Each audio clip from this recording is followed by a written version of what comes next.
Europe eyo nno abagirimu bangi nnyo olwakuba nti abamu baasirika abamu gye bali abalala bafunamu akatengo naye nga gye kinakomekereza akatengo kajja kuggwamu lwampaka kubanga ne bono banga okola sente zijja mu Europe zitwala mu Uganda era mu Uganda zijja kuba tezikyalina value nga buli kimu kifudde so mulina okwebereramu ne musituka tutambuze ensonga zino zibe nga zitambula bulungi so mwenna bali mu Europe nga mwafunamu akatengo oba mwatya please nja basaba muveeyo musituke muddemu tukwaze buto ensonga zino so mwenna bana Uganda bali mu Europe mulamusizaako mujje balako gye mutuusaako engalo bwe nva ono nengenda kusemazinga wa Asia bana Uganda mwenna mulamusizaako abali mu Asia okusingira njera kubuuza ku baganda bange mwenna bawangalya mu nsi ya buyindi abali e Bangalore abali e New Delhi abali e Goa mwenna mulamusizaako mujje balako gye mutuusaako engalo mwe bali kusoma mwe bali kukola business mwe bali kukola mirimu kuba nkimanyi nabo muli mu eyiya ate abalamu mu kusoba so mwenna bawangalya mu ggwanga erya buyindi balamusizaako bana Uganda abali mu kibuga kanattaka kye tuyita Bangalore abali New Delhi Goa wawa yonna gye muli buli omu balamusizaako mwe bali kuba nti muli bulungi okusingira ddala baganda mwenna babeera ku airport road kanataka mbalamusizaako mujje balako gye mutuusaako engalo bwe nvaawo nengenda ku semazinga wa Middle East bane bana Uganda mwenna bawangala Middle East mbalamusizaako kansule muli bulungi mujje balako gye mutuusaako engalo mwebale kukola manyi nti ziwambaza embeera sennungi nnyo ebigenda maaso naye tujja kigumira nti ekiriwo kimala ekyenkyenyi koko kyekyenyi so mwina kigumira bugumize tuma nga tugenda maaso mwenna bali Middle East mbalamusizaako bwe nvaawo nengenda ku semazinga wa Africa mujje balako banyabo ne basebo buli omu gyasinzira okuwuliza n'okulabira kansule muli bulungi nange ndi bulungi ne tuvaawo ne tugende waka okuliraana ne baliraana abaffe bana Uganda mwenna bawangalya mu Kenya Tanzania Rwanda Burundi Congo mbalamusizaako sijja kubalwisa kwe kutuuka waka waffe Uganda mwenna bana Uganda buli mu district mwosinzira okulabira n'okuwuliriza kulamusizaako mujje balako gye mutuusaako engalo manyi embeera si nnungi mu ngeri byenfuna ne tujja kubeerawo so neddakiika nkozesa nnyo okubabuuzaako mwenna era mba mmaze obbazingako bana Uganda mwenna eyakatuga tegeeza muno omukulu atumbudde video ya leero njala muntagingire bannabyabufuzi bonna naddala ab'ekibiina kya National Unity Platform mwenna njala mbere ku video eno na information gye njagala obbawa mugitegeere bulungi nnyo ate njagala buli omu agifunemu ekyokuyiga olwaleero njagala muntagingire omukulu Yoseti bahabalo tabasira mutano wa Karekyezi nkimanyi nti obaddeko olwaleero ku eri ku kooti enkulu ng'oli oyogera Olujapani Olufalansa otubuzaabuza abantu oba okwebuzaabuza oli kukomya ddi oli ekumadde okwebuzaabuza mukulu kale nno saagala kubalwisaayo nga bulijjo ntandika n'ekigulalugi kya leero era ntumedde nnyo ku mwenna abanyumirwa akanyumiro k'ekigulalugi kansubire nti kabanyumira nnyo era ng'ekigulalugi kya leero kigenda kubeera kyanjawulo nga ngenda kiteeka eri omukulu Yoseti bahabalo tabasira mutano wa Karekyezi njala kugamba ekigulalugi kya leero kikyo wekka njagala okiwulize bulungi kikukke mu mutwe okiwulize bulungi ne mutabani wo Muhoozi Kajerupama bw'alaba kwali kuno ekigulalugi kya leero kyekiriwa ekigulalugi kya leero tugamba nti embwa ebeera mbwa oba magujja ebeera magujja ne bw'ogisanga mu kitundu kyonna ky'oyagala ekyensi era esigala magujja ekyenjawulo ekyukamu ntunula yokka na mabala agagiriko naye era esigala magujja wetugambira nti omusota gubeera musota bwe guba gwakava mu kisunku bwe guba gwakava mu kisusunku era guwojja ne guttira oguba gulina obusagwa so nno bwe butyo omukulu Yoseti bahabalo tabasira mutano wa Karekyezi olwaliro alabiseeko eri mu balamuzi be ab'ekimpatiira n'ayogera ebigambo bingi nnyo n'abalamuzi bagezaako kutiisatiisako ga Uganda ekkooti yennyini ejjuddemu abafere bennyini batiisatiisa bannayuganda omulamuzi tolina kutiisa munnayuganda omulamuzi olina kusoma tteeka eryawandiikibwa lyerina okulamula omuntu yenna so si ggwe kutiisatiisa kati bw'otiisatiisa omuntu nga tannatuuka mu kkooti oba nga tannabaako kyeyakoze gw'osuubidde nti ogenda musalira musango ki so n'abalamuzi mwetereze mulekera kutiisatiisa bannayuganda omukulu Yoseti bahabalo tabasira mutano wa Karekyezi bw'abadde ng'aliko ku kkooti enkulu ng'agenze simanyi okugula omwaka gw'amateeka ne neebuuza mbadde ngamba nti ekkooti enkulu yennyini ng'erimu osaabalamuzi gwe bayita Winyi Doti gwe ssaabalamuzi eggwanga lino lituuzizzaako ebikolobero ebiva mu mikono gyo ne mu bwongo obwo okuba nti okulawo okusalawo kw'ekisiru okimanyi bulungi nti akalulu akaakaggwa ak'omwaka 2021 ng'enaku z'omwezi 14 omwezi ogw'olubereberye nti twalonda Robert Kyagulanyi Ssentamu n'obujulizi weebuli naye gwe kennyini wavaayo n'ogamba nti Yoseti Bahura Tabasiro mutano akalekezi awangudde era ne muteekawo ensala mu ekimpatiira ne mutwala akalulu kaffe ne tugamba oke tujja kabanja process by process kubanga era tunatira okafuna naye mwami gwe ekikwewunyisa olwevudde yogera ekigambo nga ne mukama eyita mukama waali ne mukama onava nayogera ekigambo ebintu bino emukola bakulu bijja kubaddira ate mu kubaddira abaana abasalira emisango bajja kubanga beesigama ku buwaayiro n'obwakati omutadde mateeka abo gennyini era kyensinga mbagamba message enkulu eri mu kigulalo kya Luggi kyalero eri bweti omukulu Yoseti Bahura Tabasiro agende n'agamba nti ye yazaala omwana Muhoozi Kanyerupama era Muhoozi Kanyerupama yamuzaala bwe yamala omufuna nti mulenzi n'amufuula nti yagenda okuba nti akola okuwolera eri omuntu yenna ali bamutosizzaako obuvune bamutosizzaako ebisako gye bujjako eyo katono oba nakatuukiri nabagamba ku nsi kuno teri kintu kisinga kuba kyakwebuzaabuza ng'afukaanaaba nga kibayita emyaka omuntu kasitaatuuka myaka 7 ku 8 era kino njagala nkibagambe mwetegereze nnyo statement z'omusajja yeewaŋŋamiza mu ntebe zaakola ennaku zino omukadde talimba kubanga batakyalina bwongo busibu busobola kukweka kya bulimba na kya butuufu kyonna ekimujjira asobola okukyogera statement za Yoseti Tabasiro mutano wakalekezi ayogera ennaku zino aguge mazima g'alina okwogera akugambye nti yazaala omwana naye ng'ate mujjukire nabawasitole ne mbagamba nti omwana ono ali matankale ng'empale za Yoseri kennyini mu buwangwa bano abantu bayina ekintu kye bakola mwe kimutamanyika nkibanyonnyole nga sinagenda mu maaso kye bakola kyekiriwa ekituufu kiri nti omwana ono gwe mulaba Muhoozi mutabani wa Museveni kubanga ye ne Salimu Sale ba Luganda basibuka mama waabwe omwe kuba baabula kitaabwe Salimu Sale taatawe Musumaali ono Museveni taatawe Munyarwanda so si Kaguta tebabalya ssente Kaguta si yazaala Museveni Kaguta azaala abaana abalala ne Salimu Sale amuzaala si ye Kaguta taatawe Musumaali bagatta nyaabwe kati enkola y'abaana eri bweti mu buwangwa obweri eggwanga lyabwe eri abo Abanyarwanda abanyampi nti bw'owassa omukyala gw'omuvubuka bw'owassa omukyala taata yennyini yasooka okujja okukebera ku mmere wakunanoga kuyanoza kumva nti enva zino zanoze zetugenda okuweesayo ente ezaffe bazitwale era omwana oyo bw'amala okuwasa omukyala oyo taata yasookako era omwana bw'asanga taata asimbye omuggo ku luggi kitegeeza omwana takonkona eri wali emikolo gigenda mu maaso bwe kityo ne Yoseti Bahura Tabasiro mutalo akalekezi bwe bava mu buwaŋŋanguse n'atandika okukola emikolo gye yakola egy'okuyeekera eggwanga kulituula mu mbeera eriwu yalina omukyala owo yennyini maama wa Muhoozi maama wa Muhoozi gwagamba nti yamuzaala yes maama wa Muhoozi yamuzaala mwannyina wa Andrew Mwenda omukyala oyo yasaavinganga abantu babiri yasaavinganga Yoseti Tabasiro mutano wa akalekezi n'asaavinga ne Salimu Sale so information gye nina eŋŋamba nti Muhoozi mwana wa Salimu Sale lwakuba nti Waluganda tusitula omwana asigala waabwe mutunulire figa ya Museveni mutunulire ne Muhoozi mutunulire Salimu Sale mujja kutegeera ne nanyini mwana oyo so lwakuba nti nakitwala tebaagala kusola famire yaabwe nekibanyonyola dda tebaagala kusola ne mwana wa Salimu Sale kati olw'okuba nti ono ye mwana aliwo ali mu public alabikako agezezzaako okutunda ekintu kye nekiganya okukwatayo kati saasa otwogera ze n'agamba nti omwana ono bwe yamuzaala n'ategeera nti mulenzi n'amuwa erinnya erya Muhoozi nti Muhoozi kitegeeza revenge mukulu Yoseri namwe abatuuliza gyala bategeeze mu banyankole oli gino bemmanyiiko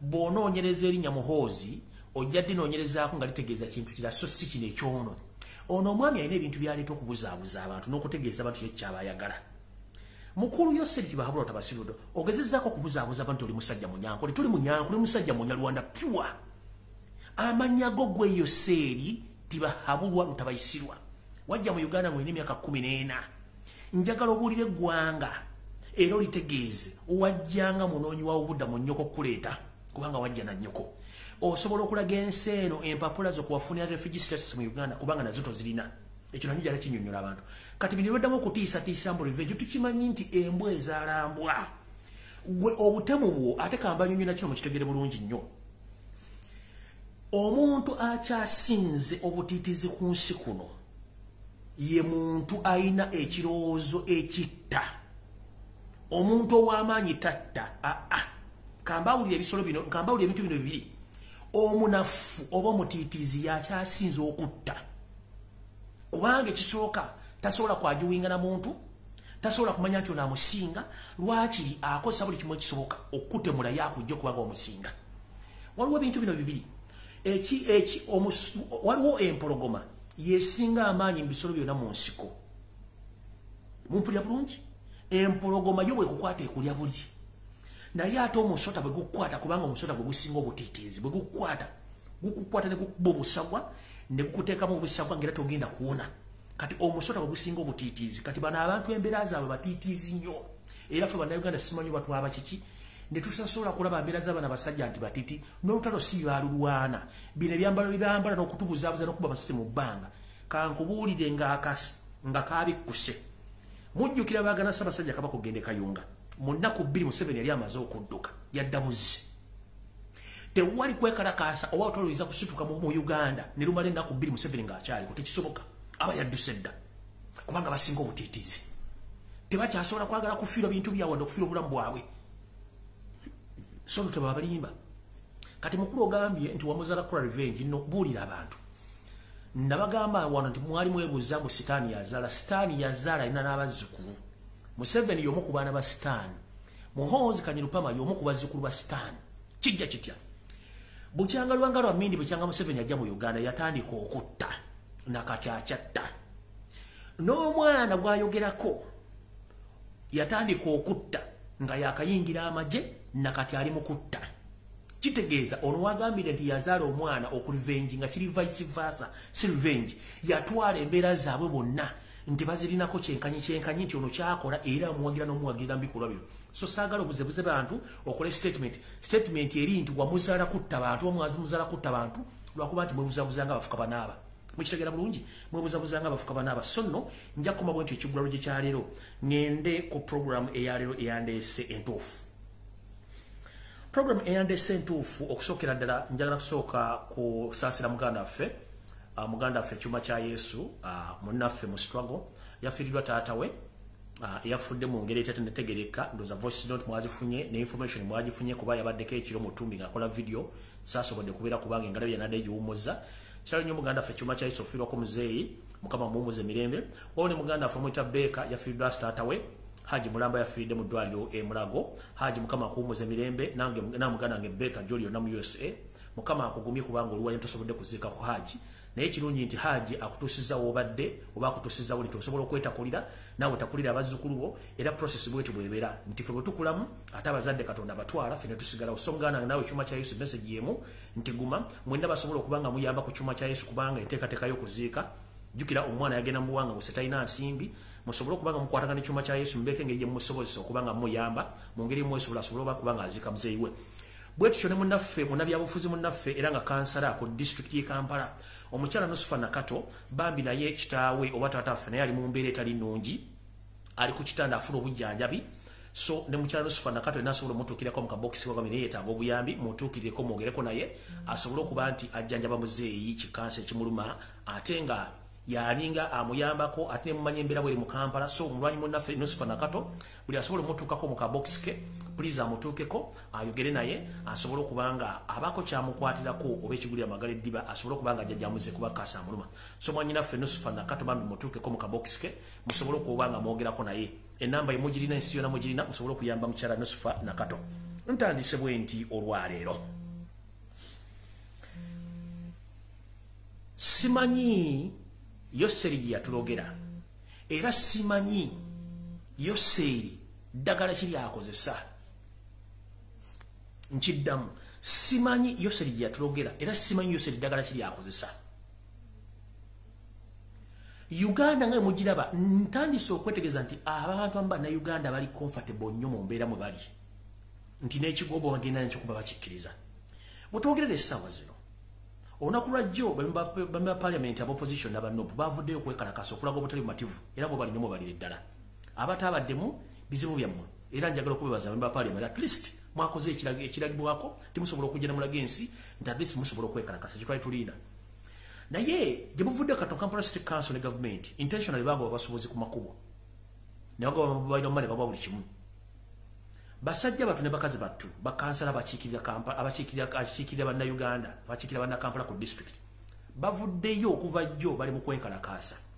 Nolwo basibye ku City Council nga bali mu kwekalakaasa okutaba naabwe. Nkulabye teri mufumbi wa mmere avuddeyo kwegatta ku bantu abo, teriyo mutembe yavuddeyo kwegatta ku bantu abo, teri wa mobile man avudde kwegatta ku bantu abo, teri mu Nakampala City kwegatta ku bantu bano. Bakansala 14 plus basuze kitali olwaleero. Nenga abantu badde bagenda okwekalakasiza baba ko badda ku street bebadde balina okujja okukalakasa okuyamba ku bantu bano. Bw'atyo n'omukulembeze wa Florida Kyagulanyi Ssentamu bwe yajja mu Kampala enfunda 2 ng'amaze obbagamba nti obuyinza abuzizza mu bantu. Njagala mbanyonyera ekintu kye mwakitegeera. Bwe tumala okulonda Museveni n'abba akalulu, Kyagulanyi n'agenda mu kooti n'alaba nga setup yali mbi. N'agamba nti nzaaka obuyinza mbujje mu kooti mbuddize bannyini beesalirewo. Yali ategeeza ki? Nti gwe omuntu eyakeera ku makya n'olonda akalulu ko ng'oyagala enkyukakyuka, omulimu ogwo kakuuma yagukola ne bakatwazisa mmundu. Ensi zonna zikyusizza obuyinza mu Africa kwekalakasa kujja ku gavumenti. Kyagulanyi n'okuga nti nkutta obuyinza bw'abantu mbujje mu kooti mbuddiza abantu mwesalirewo, nga kye yali agamba okwesalira buli muntu vaayo olaga obutali mativu ng'ojja ku kkuba okwekalakaasa. Olw'okuba nti mwali musobola okunoonya ani ring leader asobola okutukulembera, mwandibadde muga nti atuga twekalakaasa oyo atuddiza obuyinza teyajja. Omusajja jajja ku Constitution Square enfunda 2 mwasigala mu arcade nga mujje masimu mu recordinga n'abeera okumala almost essaawa 2 nga ali bakulembeze banne mwagaana okujja. Abaana baffe bakansala bagenza okwekalakaasa olwaleero ku City Hall bamaze olunaku lulamba nga beezibwa ne poliisi. Teri Mutembe yalabiseeko, teri wa mobile man alabiseeko, teri muntu yenna alabiseeko, buli omu abadde ku bye. Ne twebuuza kiki mwagala? Abaana 14 bakansala 14 noza kukuli ne speaker batwaliddwa. Nenga temo kitege neita mayor Yesu kwabo. Yomu kubadde mu kakundi kageza okubuzaabuza n'ofuge ng'akolaga ne poliisi bakwata abantu bano. Era kibadde mulungi. Oyo saagala mu madala ko budde kubanga zimu ku mbuzi ezaabula oyo abeeraawo. Kati njagala genda ku nsonga eyandeese olwaliro etandika bweti. Era no security alert njagala egende ku bannayuganda mwenna naddala abaana abawagala enkyukakyuka bannopu.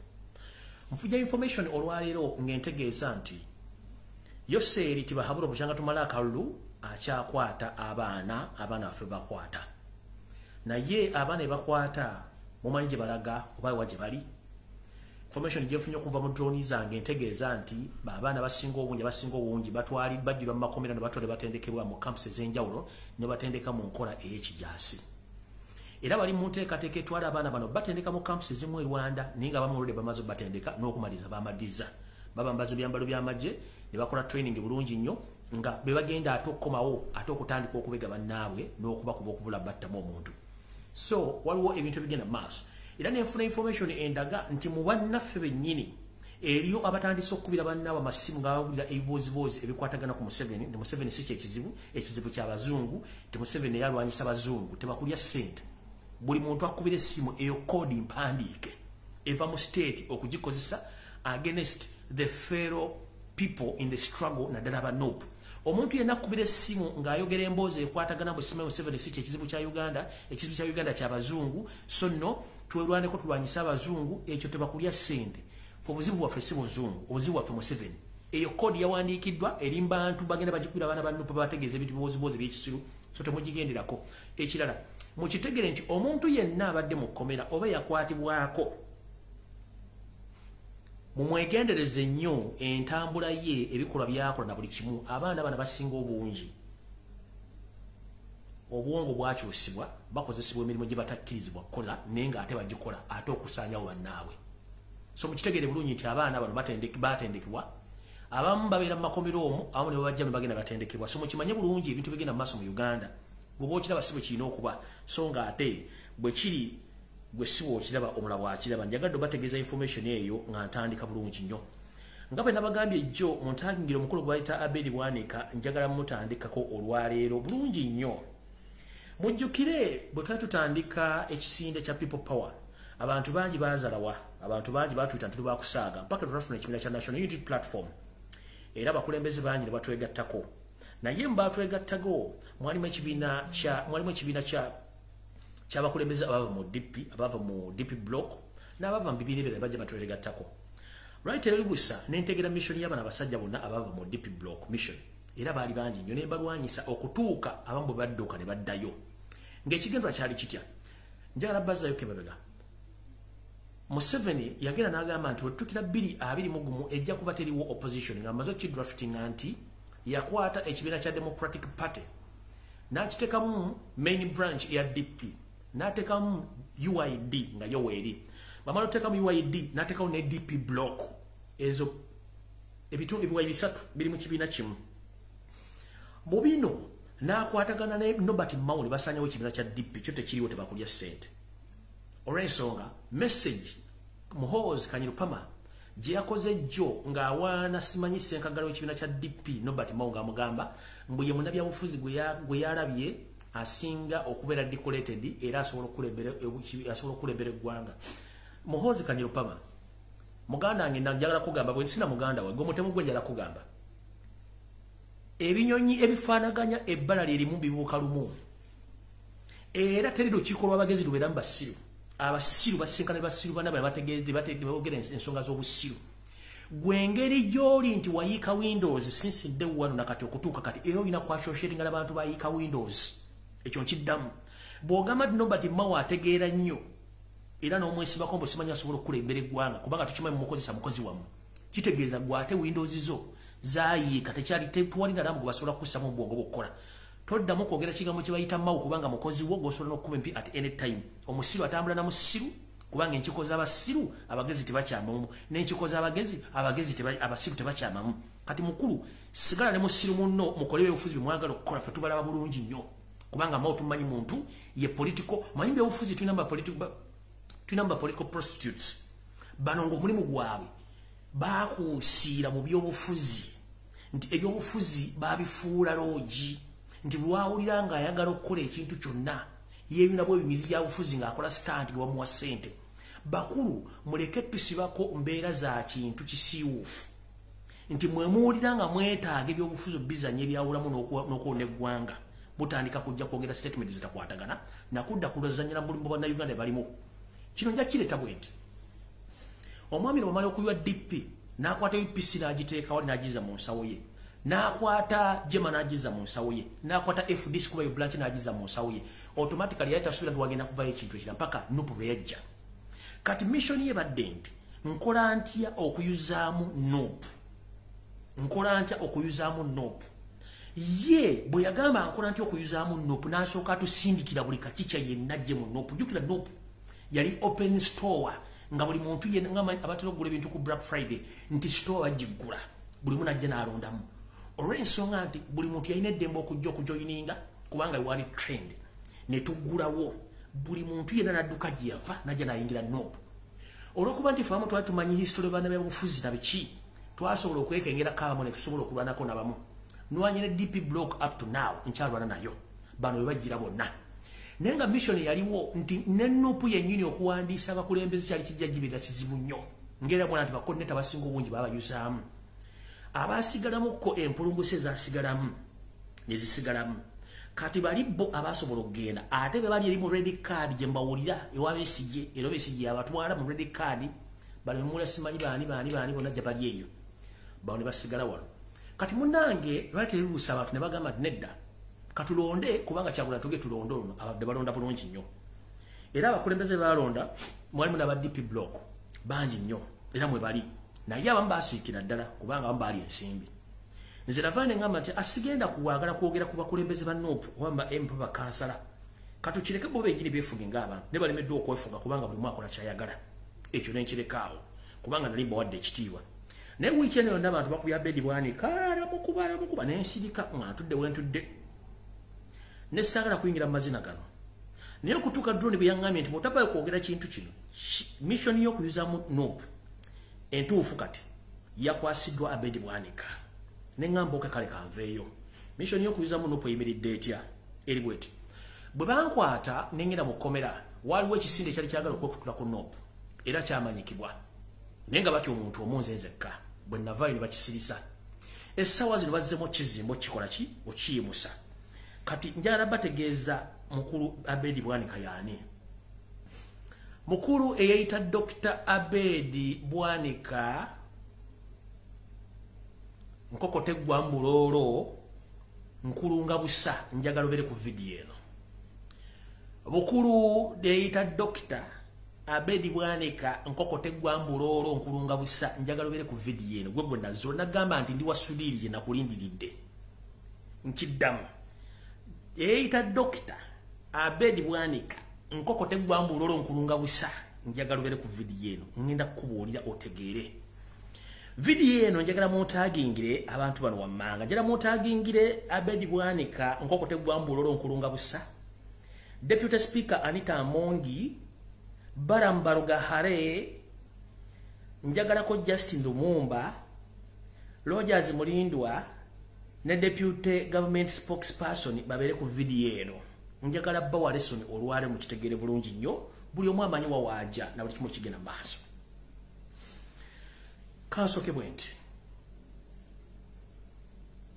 waliwo ekintu kyetuyita reported speech obubaka obusome ng'omuntu abukugamba naye ng'alina gye yabujje tebakulya ssente nti ebigambo Abedi Bwanika byayogedde yabijje mu bwongo bwe.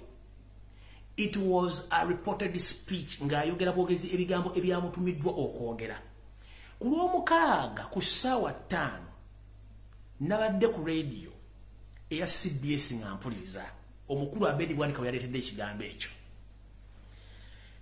Omukulu Medi Nsereko Sebuli ba siyasa ya mugambi mukulu ekigambo kyoyogedde okyekakasa koti mu mpulire bulungi ndoza na Medi Nsereko kuno kwali ya mugambi ekigambo kyoyogedde okyekakasa bulungi tebakugambe nti oli muhozi project mujjukire mu bantu bemanyi wadde sibekakasa nti mu byobufuzi bawagira enkyukakyuka ye Medi Nsereko si wa nkyukakyuka naye ye munnamawulire asobola okubuuza ekibuuzo ng'agenda okikubuuza naye ng'olwedde yakifunye kukulu.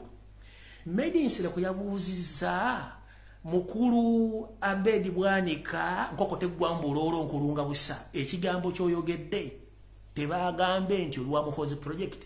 Omwami yagambye oba bakyogera bate bakyogera nze nkyogedde sigenda kiddamu ne bannamawulire ekibagamba n'amugamba owaayi ekigambo kino kyoyogedde wandibadde tosooka kwogerako n'abakulu banno mu gundi mu national platform n'agamba ate kinneetaagisa kasita bakiwulidde nze nkyogedde. Medi Nsereko n'amuddamu n'amugamba nkosaasidde naye ndabanga gwe bagenda okugamba oli muhozi project n'aseka amagye mulokofu n'enkootinga nabadde njawo doling ebulanga nti statement omukulu gyalikoze ogerere muganjirawe nti that was a reported speech ono omulimu yagukutte dda atandise kutambuza kintu kyakwawula mu noopu nakuba nti message gyatambuza tugimanyi. Kati kansooke nkubuuze mukulu Abedi Bwanika bukyanga tutandika campaign ezokuleta Robert Kyagulanyi Ssentamu ku bukulembeze bwa Uganda njagala ombulire olunaku lwe wali ogenze mu komera oba ku police n'onulayo omwana ogu owa struggle kebe mu kinulu gy'ova kebere mu Kampala kebere mu Kono kebere wa Kiso nga ne campaign trail ezisinga obungi wali toliiko nkiddamu nga ne mu campaign trail ezisinga obungi wali toliiko tuzze tukugobera nga nkugoberera. Ekisooka mukulu basse abaana ba Nuupu betumanyiiko be batono balinga 10 ninga basse n'abaana basukka mu 13 wali ogeddeko kigambo ky'okutta abaana ba Nuupu oba na Uganda tokyogerangako. Oyina omusibe gali ojjeko ku poliisi omukomera nga wa Nuupu tomujjangayo. Ekyokubiri wali okyaddeko ku komera lyonna oba Kitalya oba Luzira n'otwala wadde ekitole kya sabbuuni kimu oba kiro ya kawunga emu oba kiro y'ebijanjaalo emu n'ogitwala ku komera wonna ng'ogenze ku visiting kulaba abaana ba Nuupu bonna basibe. Oba wali okutteko ssente n'ozitwalira famire y'omuntu yenna omwana oba famire ssente oba famire ya Nabukenya oba n'obatwalira ssente ozibawa tokikolangako. Kati mukulu akajjanja akasumagize yeeyalira oba akajanja akakumuusa agula akamugwanya omanyi abantu abasinga tetusobola kuanalyzinga issues zino. Omuntu tukubuuza wajje walaavu erumirirwa abasibe eno yabadde reported speech olw'ensonga these people are feeling pressure as we speak right now so they want negotiations but let me tell you one thing nobody is going to negotiate with Museveni no one. Abedi Bwanika nkokote gwambulolo nkulunga busa teri agenda kuteesa na Museveni genda oteesera ye nga gwe omuntu kubanga gugo batumye fene waffe bw'oba tokola ku bintu byenkugambye zip up your mouth and keep quiet. Aliya sentezo bera yijobera. Olida bulungi. Gwe wake simba kuwa president emirundi wajindaba. Esatu. Ngera sente zikuleto kwa isimba Museveni azikuwa from day one. Era nga ovayo n'ogamba nti Museveni awangudde n'odikiriyalinga n'osaningane ku mpapula. Mpaka sente bwezaako gwako olwagala okuteekamu sente n'ojja weesimbe kuwa MP n'opuneekuwa kaadi n'owangula. Twagala kubuuza sebo obadde tetukimanyi nti obadde okulira Museveni all along naye nga tukusiriikiridde. Ekyo nkiresa osagala kigenda mu nnyo. Njala nkutandike. Olunaku lwabadde lwakusatu ku ssaawa 6 zennyini ez'ekiro n'otumbula bumale ku Speak Resort Munyonyo. Lwabadde tulubusa ne luleeta mu meeting gye mwabaddemu kuba zino zaali ennaku z'omwezi 2 omwezi ogwokubiri omwaka 2022. Mu meeting eno gye mwabaddemu Deputy Speaker Anita Amongi eyagibaddemu nga cheerleader. Gwe kennyini abedi bwani kwa wagibaddemu Anita Amongi, Baramba Rugahare, Justin Gumba, Rogers Mulindwa, Deputy Government Spokesperson n'abantu abalala bibabadde. Gulwamaze okuyingira n'abantu ne bajjanga bakugoberera ne bayingira mu meeting ne mutuula. Meeting eno mwagituddemu okuva ku ssaawa 6 mpaka ssaawa 10 ez'okumakya. Meeting mwagitandise ssaawa 6 ez'omutumbi. Mwazimaze ssaawa 10 n'ekitundu ez'omutumbi oba ku makya gakeera ku lunaku olw'okumeka ku lunaku olw'okuna ne mugivaamu. Mu bintu ebyakugambiddwa era byengenda okubuulira ensi ebitegeere, saagala webuzebuze ng'afukaana abanze nakugamba nsooka n'emberibiri n'entunula ne netegereza ensonga zino. Abedi Bwanika, gwe bakuwadde mission ofuneyo banno basatu mubeere bana mutambuze ekintu ky'okuteesa ne Museveni bwe basibe. Ffe tekuli muntu nuupu gwegamba nti gwegenda kuteesa n'etaliyo. Ekyokubiri nuupu si ye wamba abaana, nuupu si ye batta. Tetulina budde buteesa na Museveni. Ekirunyi kye kikutta obudde kigenda bote essaawa yonna. Kyokola munno naawe toyagala bakikkole. Ebikola bakola nabo basobola obibatuusaako. Mu meeting eno ogenda kufunayo banno basatu mubeere bana. Naye ng'era banno bano bebagenda okuba nga bagenda kuba banno bagundi abamu bagenda kubeera nga ba DP block abali muki abali mu nuupu. N'abamu already abalaga dda sign nti bali ready okukola ki okuva mu nuupu. Kati njagala balabula nga obudde bukyali. Semateeka w'ekibiina kya National Unity Platform ali clear nnyo. Era njagala kusaba Robert Kyagulanyi Ssentamu omukulembeze waffe. Nakusaba nga nakava mu community that we need action as we speak right now. Buli lwe tutula nga tukoze bikola biraga nti tuli bakambwe oba tulina obuvunaanyizibwa n'amateeka wegali tujja ssanga obuzibu nga buno.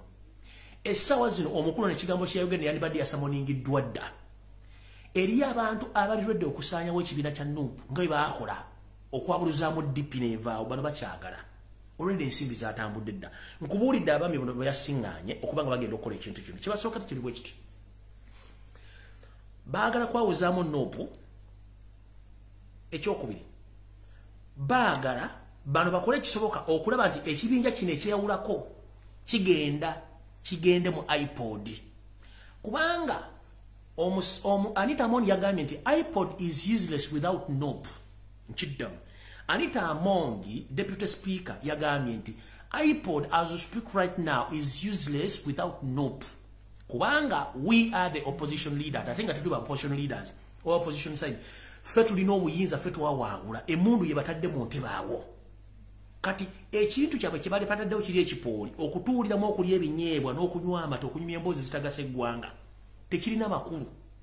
Baagala bafuna akabando kana kagenda okweyawulako kagende nti kagenze kuteesiza mu iPod. Kati mukomonga Robert Kyagulanyi Ssentamu singa owulira ye omuntu yenna ng'agamba nti avudde mu NUP ng'agamba nti ye agenda kuteesa ne Museveni ku by'abaana totegana.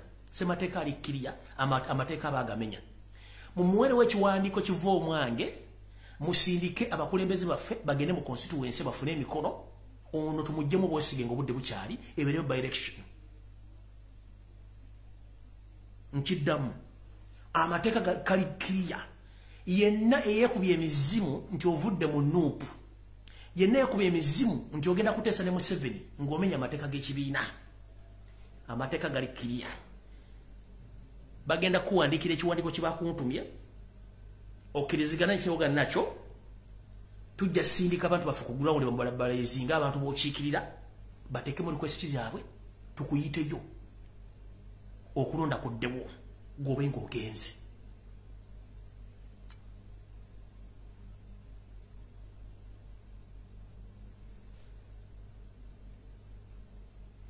Wakitegera bulungi? Gobe ng'ogenze. Kati mu nsonga ze zino ze baateesezaako wammanga. 1. Baagala Abedi Bwanika n'akabinja ke basindikirize nuupu egende mu iPod. Oba akabinja nuupu ono omwami kanaaba yawuddemu kagende kakiikirire nuupu mu iPod. Ekyokubiri. Baagala kuteekawo ensasagge mu nuupu oba kye tuyita ku dita. Ba overtaking Robert Kyagulanyi Ssentamu mbu bamujje ku bukulembeze bwa nuupu bo balondo waabwe. Nga bwe baakola mu DP. Kino kisobozese NRM okuteeka mu omusimbi omupya omungi ennyo okukyakalanya ekibiina kya nuupu okulonda omukulembeze omupya bano basobole okwenyigira mu kibiina kya basobole okugera mu kibiina kya iPod nga bamaze okufuna ensimbi. Mwete mulooza nti kiri kubasibe bokka kino kiri mulimu nekku ngera Abedi Bwanika y'ono atandise okuba ng'akola ebintu bino n'abalala bagenda kuvaayo naye mu kino mbabuulira. Kweno gye mwagala okukola amazima gali temujja gisobola mu nuupu. Era bana bagenze mu meeting eno mmala biseera temuna kimugenda kukola. Kubanga mbalayirira. Abantu bagenda banonya bakuba emiggo. Abantu bakooye. Abedi Bwanika kino ekintu ky'oliko. Ate njagala mutegeere bulungi nnyo omwami ono bw'ayogera nga mula ku TV. Si ayogera alina ekintu mu mabega ekimwogeza ayogeza maanyi. He doesn't care. Era ng'abantu ba DP block he doesn't care. Oba banvume nze nakyogedde tulina okuteesa. That means he doesn't respect the leadership of no. Because abaana ffe bali mu kukomera ku nsonga enkyamu yagamba agenda kuteesa kuba kodi bagimuwadde. It was a reported speech. Gwogenda kuteesa naani? Era muteesa ku ki? Kati ngenda kuga ekigambo kimu. Mukulu de wammwe otule mu constituency yo bine byogandi mugenda kukola ku n'abaana abantu bawaddemu bambi bizibu. Njala tegeeza omukyalo ono omukyala Museveni bannamba mmeka mukyala Anita Amongi deputy speaker. Mama tukimanyi nti ebizigo weesiga bingi. Mama lususu Anita Amongi weetereze. Olwaleero ndo bakuleetedde mu kabangali mu mmotoka ya ssente mmeka. Naye njala kugamba mukama wo speaker yennyini tasobola kujjadde ekikopo kya cyayi kimalamu. Speaker tasobola kujja muno gwa bogo ya gulya gumalawo. Tasobola kutegeeza bamemba pale, tasobola kutegeeza gwanga kuba mission ogimanyi. Ono munoza na muno ne mulimu gwa mu kubali mu mission yo kujja omusajja ono. Kati njala kugamba Mama Lususu Anita Amongi. Gwe ayagala okusaanyawo political parties n'eddala no kubanga sente bazikuwadde. Gwe ateesa ne bakansala, gwe ateesa ne ba MP, gwe ateesa buli kimu n'ekyokutta bana gwokiri mama. Gwe tukumanyi nti ebitundu by'ekyama by'okweyimiridde. Nokose bizigo okweyerusa kuba ali mkyala muddugavu kati kozesa ebitundu by'ekyama oyambe eggwanga nkuddamu Anita Amongi kozesa ebitundu by'ekyama okutereeza ensonga ezigenda okuviirako eggwanga ogenda mu katyabaga kubanga bw'obwongo bw'okugamba nti onakozesa ebitundu by'ekyama ng'olina eyo seeri musobole okukyankalanya eggwanga kati mukyala Anita Amongi njala kutegeeza mukama wo speaker kennyini takyasobola kumala muno gwa bogoya takyasobola kumala wadde ekikopo kya caayi teri amanyi mayitirege nga kyatusiza n'okuyita girlfriend we gwabadde agenda okuwasa ave mu America ajja mujjanjabe nga n'abenganda tebamanyi wali kubanga ne bamutadde under house arrest kyokka nga mulwadde nnyo kati mukulu bino mulimu ebyakku ebyokugamba nti muteesa bano abantu abakuleese munyonyo mukulu Abedi Bwanika buli kyokola kikole ng'okimanyi nti ensi ekumanyi. Anita Amongi, Balamba Rugahare, Justin Mumba, Rogers Mulindwa ne deputy government spokesperson esimega wone bayawa bilimiti mwakoze simanyi lwaki mulina nnyo pressure bwe mbanga muga ati mwawangula mwawa mu buyinza kiki ekibatadde ku pressure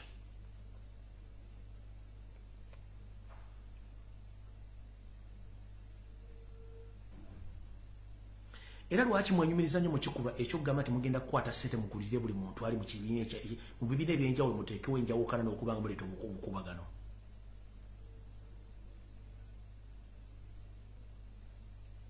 Ngenda kusaba na Uganda nga bwe nabaga nti ekizibu kya Uganda ye Museveni. Bano b'ebyobufuzi ebikonwa ebiseera bisinga nkwatibwa n'ennaku nga ndowooza abantu batulowooza nti bayize kuba baludde ebyobufuzi ebbanga ddene. Ekizibu ekiro tebatunuulira nnyo muntu wa wansi. Naffe abali ku mitimbagano gino oba abali waka bana byabufuzi abamu, njagala lunaku lumu mwefubitirize ensi gye mulaba e Uganda. Omusajja omu yavudde n'agamba nti ayagala baddembe batereeze national emblem akabonero k'eggwanga bakatereeze nti kalimu ebikabulamu.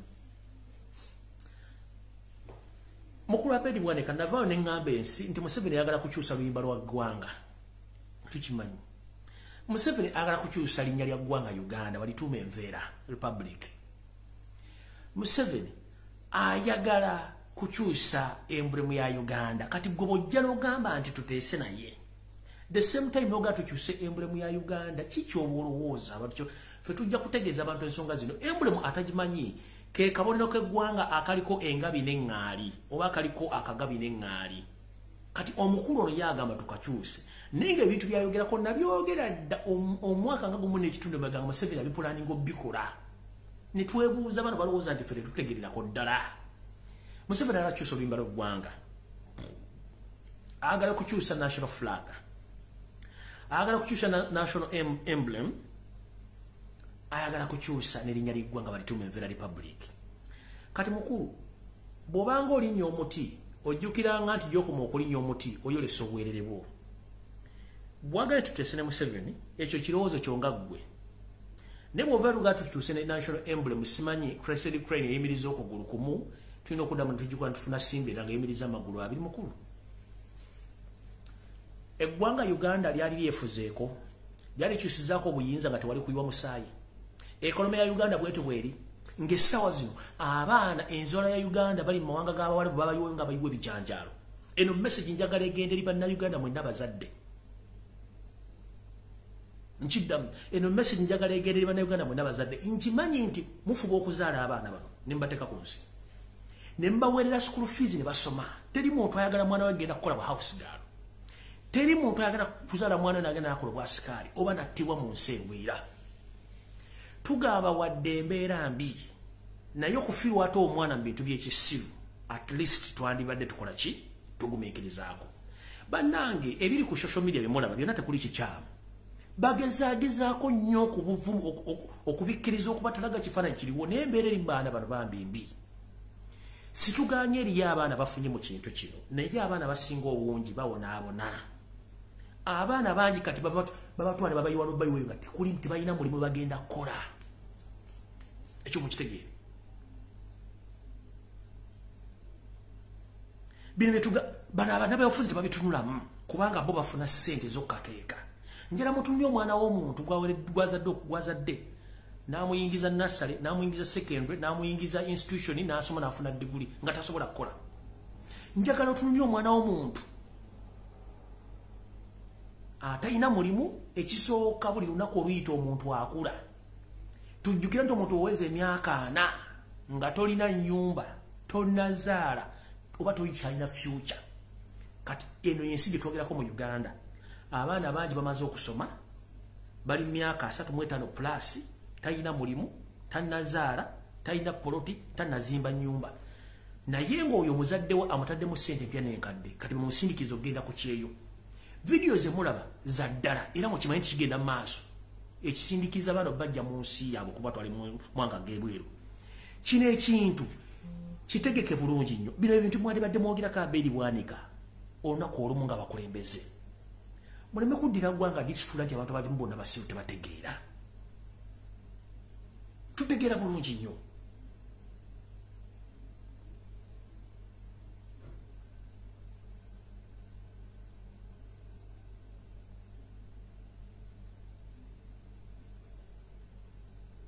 Tubanyonyodde ebbanga ddene abasajja bafuga ensi si bannayuganda. Esawa zimaddewo committee eri mu parliament ebuuza bano abasajja bawasente z'ekisawo ky'entebe okizimbo ky'expandinga bagenzo babuuza essente ze beewola bamusime China Cement Construction Company sime biki tebamanyi yabawa contract nga n'ensimbi tebazirina ssente nga bazikwata zonna zagenda kuzimba kisawo ky'e Rwanda bano naye kambaddiremu wano mulabe.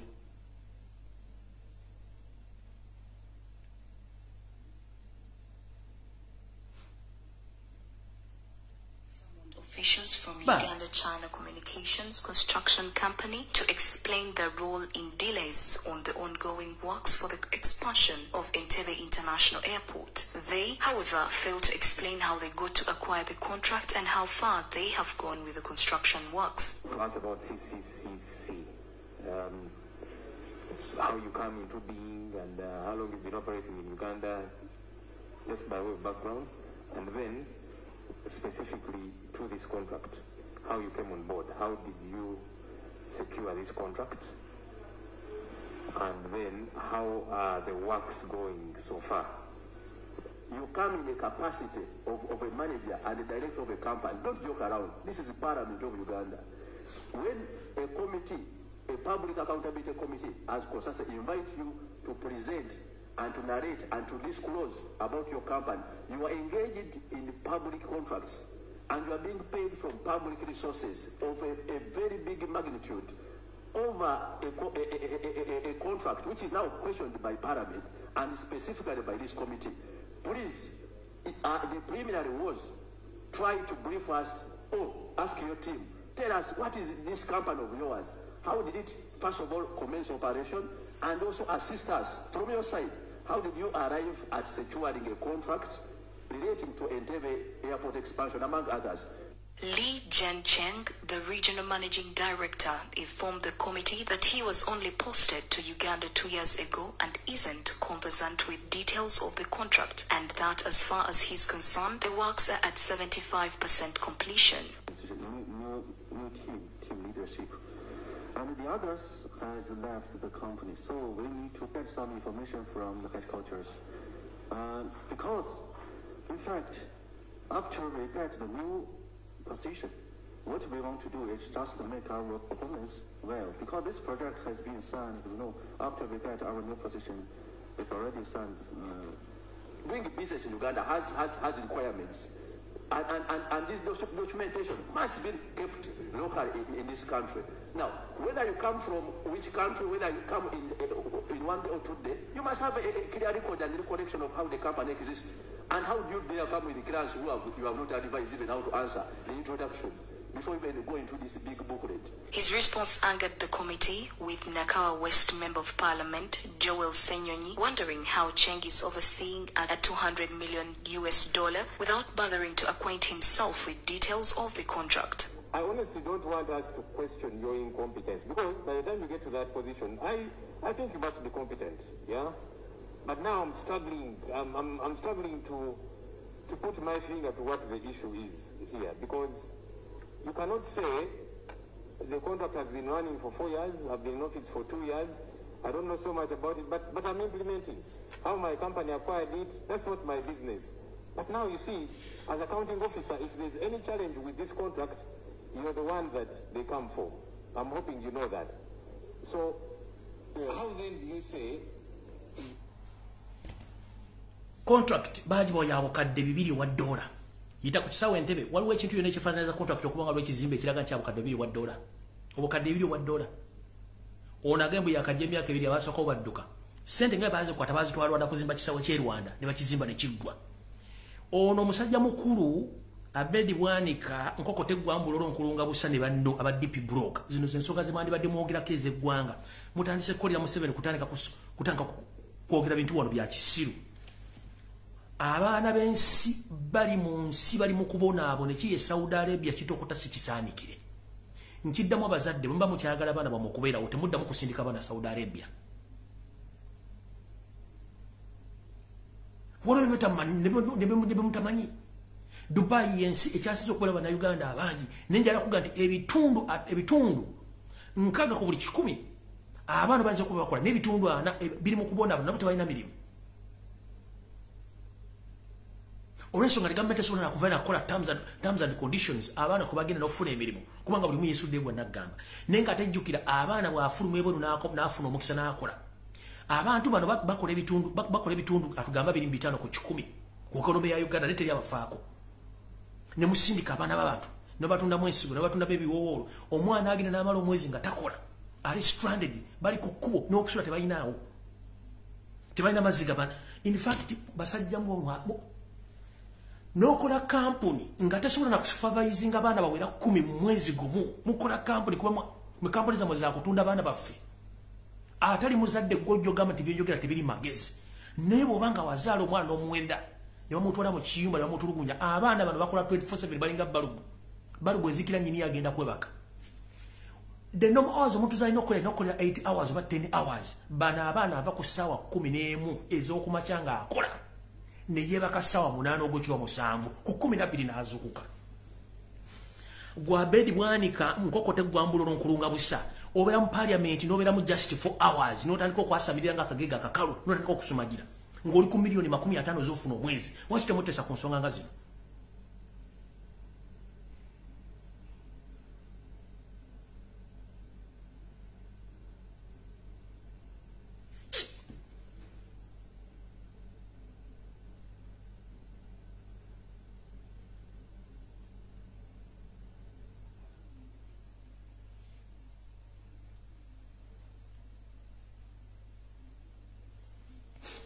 omusajja wuuno ono Kakwenza bamukuba emiggo ne bamuwocha ne bamukola buli kimu bino bye bintu byandibadde byogerwako mu ggwanga lyonna essaawa zino nga ne mu parliament mwagigadde dda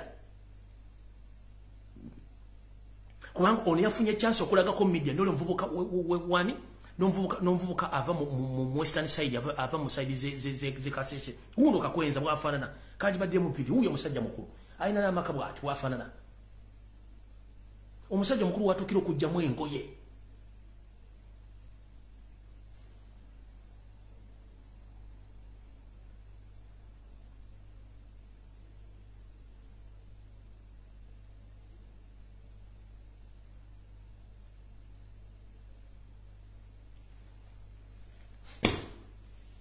eriyo abaana batamanyiddwako namayitire abali almost mutwalo tovanga yekyogerako kyokka oli mu kwogera ebiboozibozi ebyekisiru mwana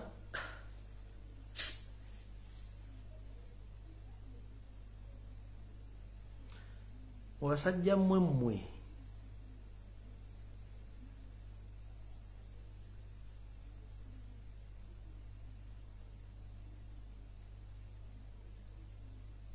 owulira nogoba oba nkole ki waba abasajja basaana okuzuuka walayi nga tebasobola kuzuuka mu ggwanga baafudde dda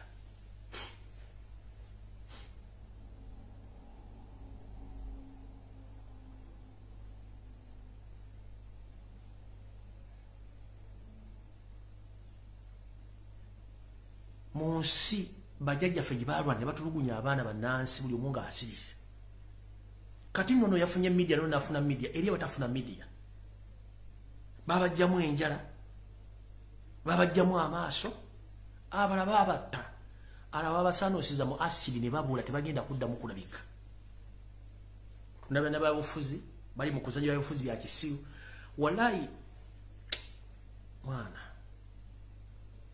waliwo n'ogaa nti oba bana nabana basajja beesiba bbomu oba kyebakola kitono nnyo ng'olwo abantu abasaana okuvaawo ne bavaawo ne babadde liitinga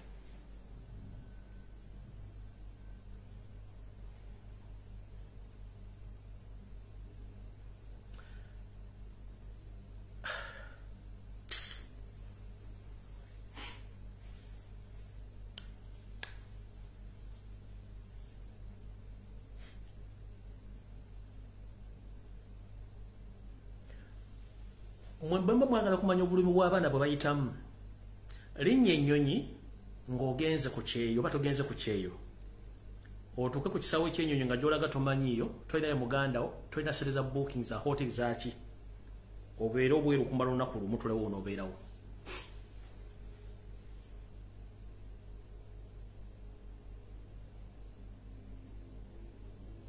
bana abaana ba buwala n'abaana b'obulenzi ekiri ekkata ate kati ekiri ekkata tekyo kifumba mutuku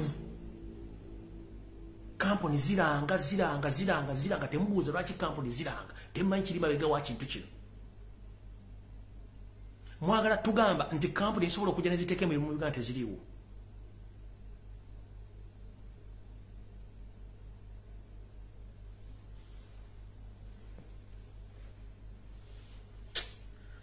mpulira n'amaanyi gampeddemu nga waliwo ekintu ekisaana okukolebwa ekirala ekyenjawulo bano banabafuzi abamu ne basooka ne ogamba ebintu by'obufuzi in fact nsuggesting ebintu by'obufuzi kati byandibadde tugamba tuve mu bintu by'obufuzi katudde mu action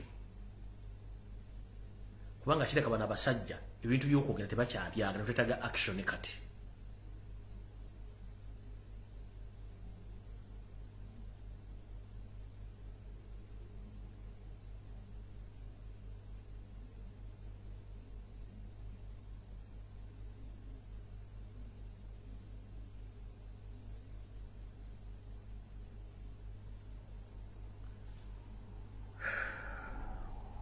kali mu basajja ba DP buloko n'ekibiina kya DP n'ebisajja bya FDC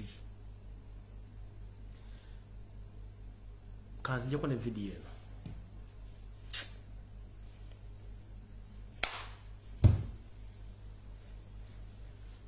abantu bakuzira emyaka 20 abedi bwani kubadde mbyofuza emyaka 25 abantu bakuzira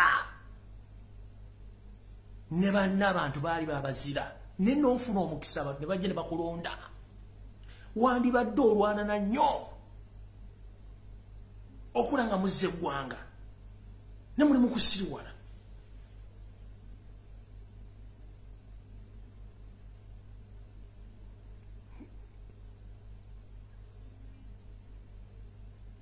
golo kuba oyina akanyumba mwosolo essaazi noli MP eri abatalina ssubi lizimba nnyumba ovuga emmotoka eri omwana atalina ssubi ligenda vuga mmotoka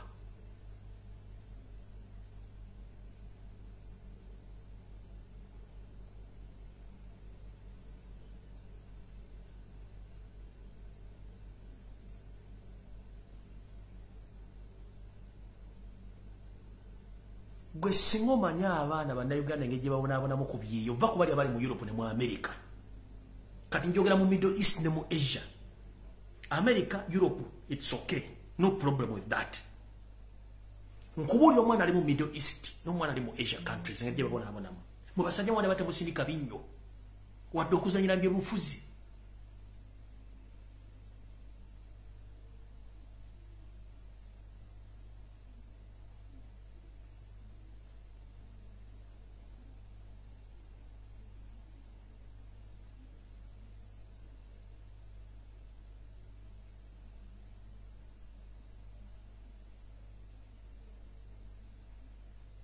Mani bate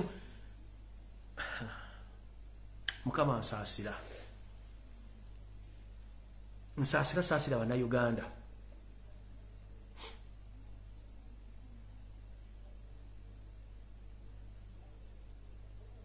bale monsonyiwe tusenkane ku Sunday be muli mulange Mengo naye video ya lero ennemye olw'obusungu bwenna ku basajja nali mmanyi nti abasajja ba at least at one particular time bafunyemu ekitegeeza nti emyaka kitubadde mbyobufuzi tulina okwetegereza tulenge tulwanirira eggwanga ne bwe kibanga kibalimi tulina baani tugenda kwesigani munansonyiwa olwaliro video ennemeredde bana bantu mbamanyi ku personal level be bana byobufuzi bwe tuba tumanyi nti bano babaddewo naye the problem is bwe bajja mu public ne boogera ebigambo okubalaga nti balina abantu by the same time nga tebalina bantu kyo kisinga okunnuma tekisinga okunnuma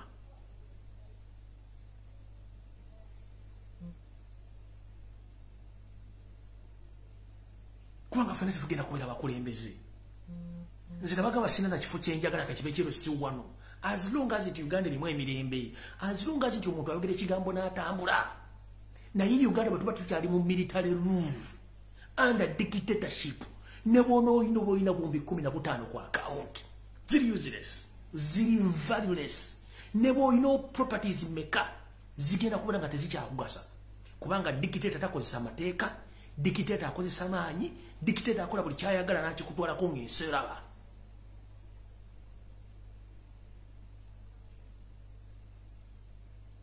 ensi etali mateeka tekulaakulana. Ensi yolaba nga amagye gali wamu kibuga tekulaakulana. Nolaba ku CPS police, the Central Police Station, eriko enkambi y'amagye n'ettinti bazitadde waawo. City Hall waliwo enkambi y'amagye. Obutale bwonna buliko enkambi z'amagye. Kampala inajjudde magye.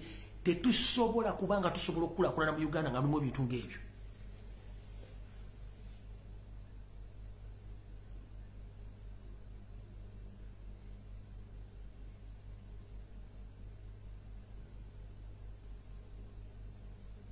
So no bana Uganda, kanfundikira video eno kubanga nina obulumi, nina obusungu ku basajja abo. Baina bana abantu basobola okusindiikiriza n'okola ekintu kikyamu.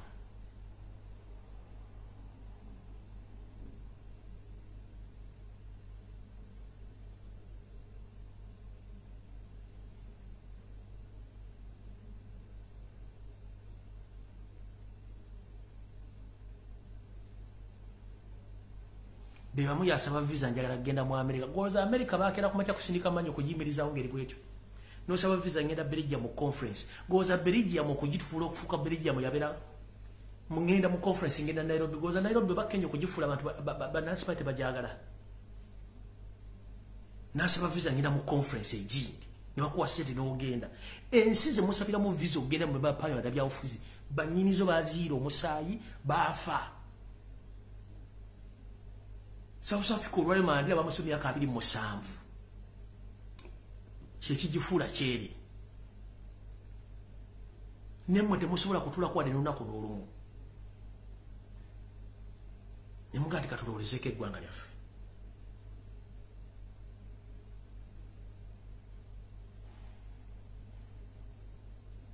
Mukama bankomire musule bulungi. Tusengale ku Sunday mbemuli mbulange Mengo. Naye kyonna ekigenda okujja by'obufuzi bya Uganda. Mwegendeze nnyo bana byabufuzi. Naye mbaganye mutunulire nnyo abavubuka bava mu DP block ne bajja mu NOP. N'abala batandise okwogera olulimi olwo. Balina kipapulani nga kinene nnyo. Otherwise bwe nkola program nga n'obusungu nnemererwa n'okuproducinga program gye mwandibadde mwagala obulungi. Kubanga abantu bano bamanyi endowooza yaabwe. Omusajja gwe bakolera ssimu Nansi. Tebatunulidde eggwanga. Oli atunulira nzize ate ekisinga okunyiiza mu bintu bino byonna. Bano bonna ba politician mu Uganda basinga obungi. Tasobola kugaa nti na specific occupation ti no mulimu bwegu tebatunda nsawo z'abakazi oba n'edduuka litunda binyawa bijanjalo no bajja tebalina kibalina. Naye mu kifo ky'okusooka okufuuka singa okumanya gye baava nti eri abantu abasigadde mu mbeera y'emu tukoze tutya okuva mu mbeera eno nga tukozesa embeera tukyuse eggwanga. Kuba mu Uganda erina ebintu bitamanyi na Dubai byeyina. Uganda erina ebintu kata byetalina. Uganda erina ebintu America byetalina. Uganda erina ebintu Bungereza byetalina. Tulina buli kimu. Just organization, confusion over the leaders who are non-Ugandans and these fake politicians. Bibalese embeera n'okubeera bwete. Tulina amafuta ebunyolo gyegali. Tulina amafuta mu North. Tulina amafuta ano bwekakekegwa. Tulina amafuta ano ebugundi. Ekayunga. Tulina gold. Tulina diamond. Tulina cement. Tulina buli kimu gyekiri tukirina. Tulina green. Tulina nature esobola okukola buli kintu kyonna. Naye abasajja tebasobola kutula kufokasinga tukola ekintu kino. Buli omu afa ku lubutole kubanga bajja tebalina. Kasita afuna akamotoka, n'afuna ennyumba, n'alinnya ku nnyonyi, n'abeera mu Kampala munogize Kampala ng'ayagala bakazi. They don't care about other people. And funny enough, even Ugandans, as we speak right now, they are comfortable where they are right now. That's why these people, they use this opportunity to do whatever they want. Because today, it is a sign which shows that each and every Ugandan is comfortable. No councillors, they have been demonstrating since yesterday, but nobody came out to fuel this demonstration. 14 of them right now, they have been taken to Chitara prison because they were demonstrating, representing the hawkers.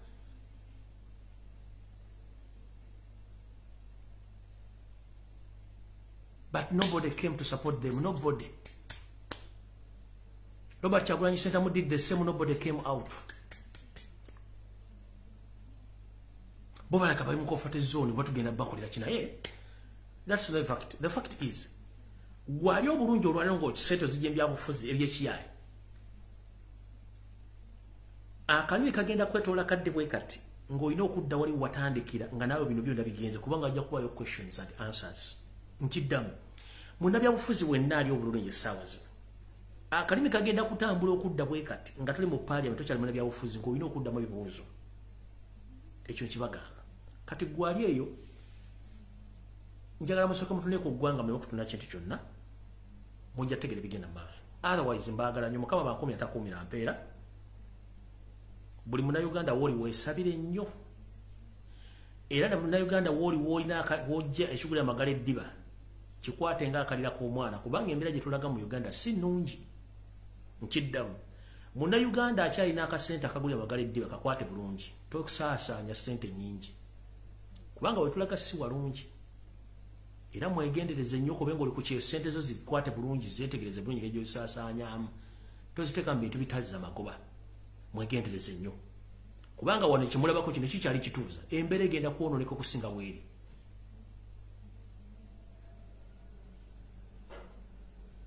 Naye nga nze ekisinga obukulu kyonna kyonna tusigale nga tulwa n'eggwanga yaffe bannabyabufuzi bo simanyi katonda kye bateekamu mu Uganda naye Allah atukulembere. Mukama bakoma bakutekumira mpeera mweraba.